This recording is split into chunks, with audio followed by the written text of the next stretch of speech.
Good morning, boys and girls. Last time we talked about stories and we discussed story structure. Does anybody remember?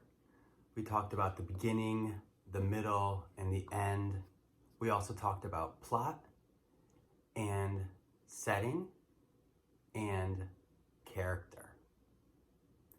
Today we're going to go a little deeper and talk about fables and folktales, which are stories that have a message or a moral.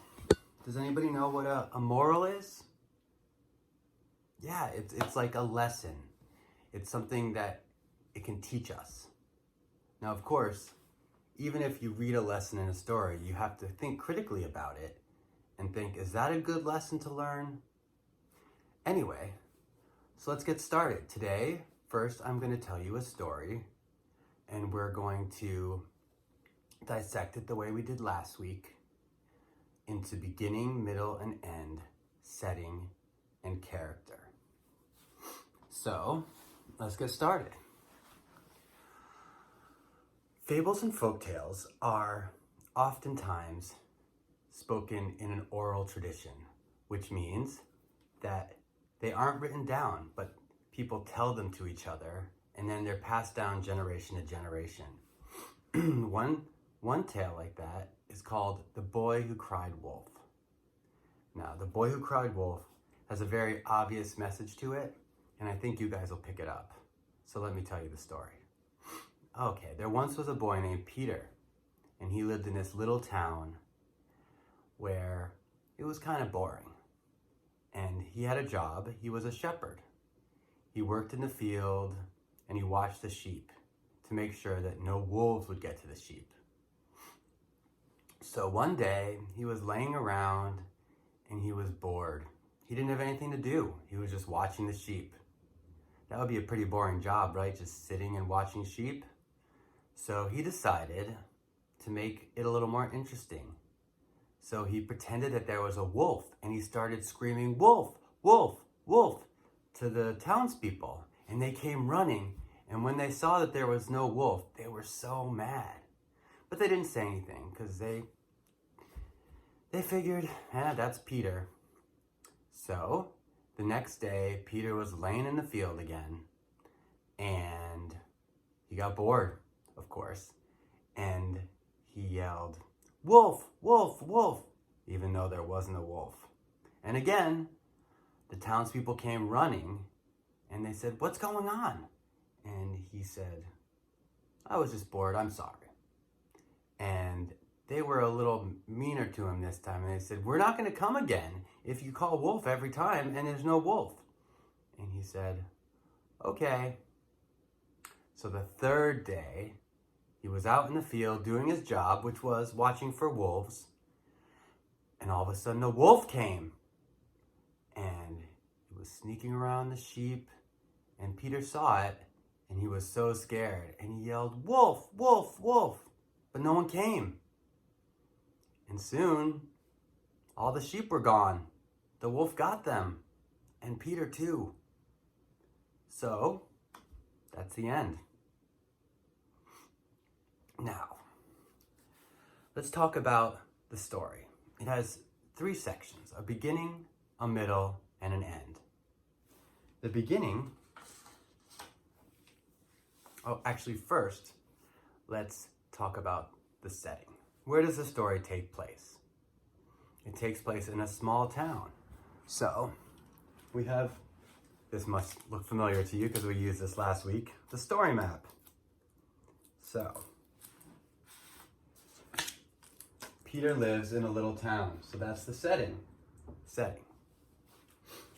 Now, who's the main character of the show, or of the story? It's Peter, right? All right. So, we will put Peter up in the character spot. So we have Peter, who's the character that lives in a little town, which is the setting. I'm sure you guys remember this from last time. Anyway, so let's talk about the beginning of the story. What was happening at the beginning of the story? Peter lives in a town Peter is bored. Peter guards the sheep.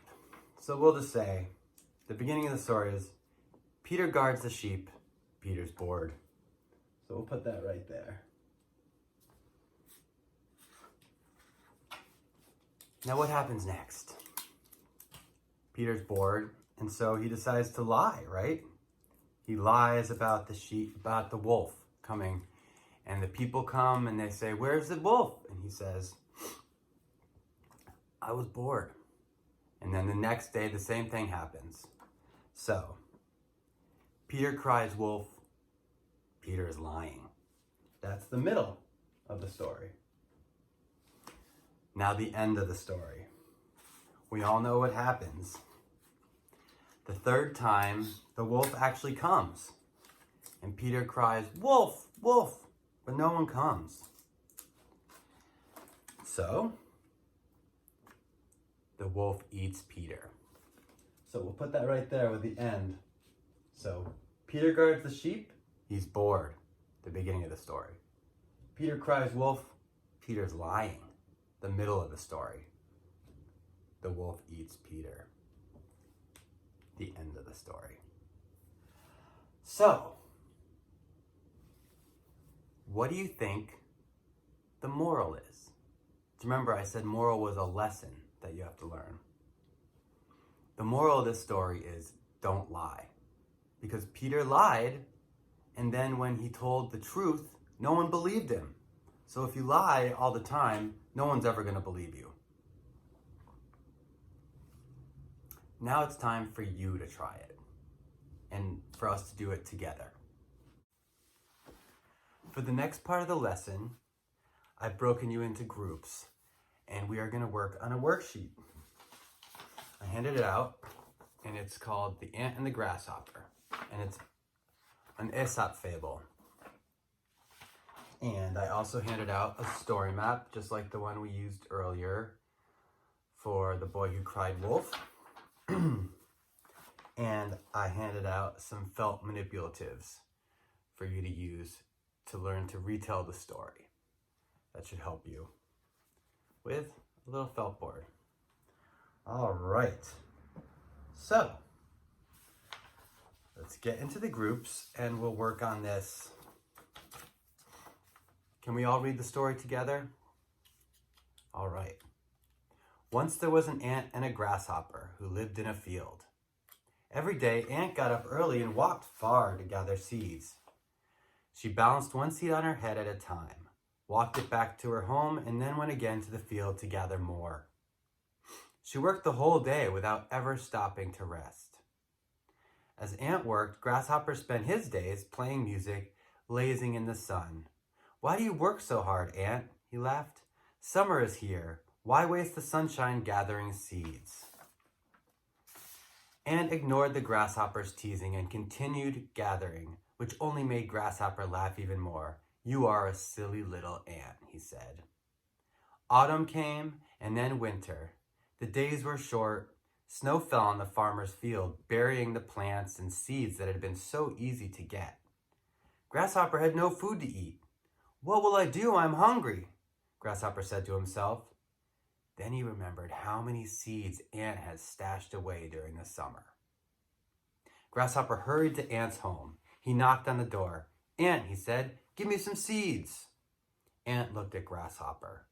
"I worked hard all summer long. Well, you laughed at me," Ant said. "You should have worked in the summer instead of singing and dancing. Then you would have a full belly now."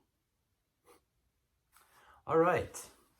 So, first we're going to talk about the setting. Where does the story take place? Yeah, a field. Good job. All right. And who are the characters? Yeah, we have Ant and we have Grasshopper. Any other characters? No, just the two, right? All right. And now we're going to talk about story structure. We're going to talk about the middle, beginning, and the end. It's kind of like a train. Starts with the engine, and then it has the passenger cars, and then it has a caboose. All right. So, the beginning of the story. At the beginning of the story, what's happening? Yeah, the grasshopper's being lazy, and ant is being a very hard worker and gathering seeds. All right, where's the middle of the story? Yeah, I think the middle of the story is when Grasshopper realizes that he's hungry and it's winter and he doesn't have anything to eat. How could have this has happened? So that's when he decides to go to Ant's house. And does anybody know what happens at the end of the story? Yeah, Grasshopper goes to Ant's house and Ant says, "No, you can't have any of my food. I worked hard for this. You should have worked yourself." Now, what do you think the message of the story is? Yeah. Hard work always pays off. If you're not working hard, why work at all, right? Okay, so we have the setting, the character, the beginning, the middle, the end, and the moral. Good job, guys. I think you're able to do it on your own. Let's see. Okay, guys, so now it's time for you guys to do it yourself. I just want to remind you of a few things. Make sure you're always asking questions while you're reading. It's very important to try to figure out, well, what would I do in that situation? Or why is hare doing that? Or why is a tortoise doing that? Does the tortoise really want to win? So it's very important to be asking yourself these questions because it'll keep you engaged in the story. And that's very important because when you're reading, we want to be really paying attention. Okay? So, as I said before, I'm handing out some Aesop's Fables, and I'm also handing out another story map. Do you remember the story map? I have it up here. We did it with Peter and the Wolf, and we also did it with the tortoise and the hare. Remember, the setting is where it takes place. The characters is who's in the story. The beginning is like the locomotive of a train. The middle is like the passenger cars. And the end is the caboose. And so you fill that out. I handed out some felt manipulatives that'll help you retell the story to yourself if you're having trouble. And these will give you a nice way to kind of think about it and maybe act it out a little bit for you, and that'll help you kind of remember it and think about it. And I also set up a reading station or a recording and listening station. If you have trouble with your fable, there's a book and a recording of the book over there for you to listen to, and then you can fill out the story map using that. But I'd like you to try doing it yourself first.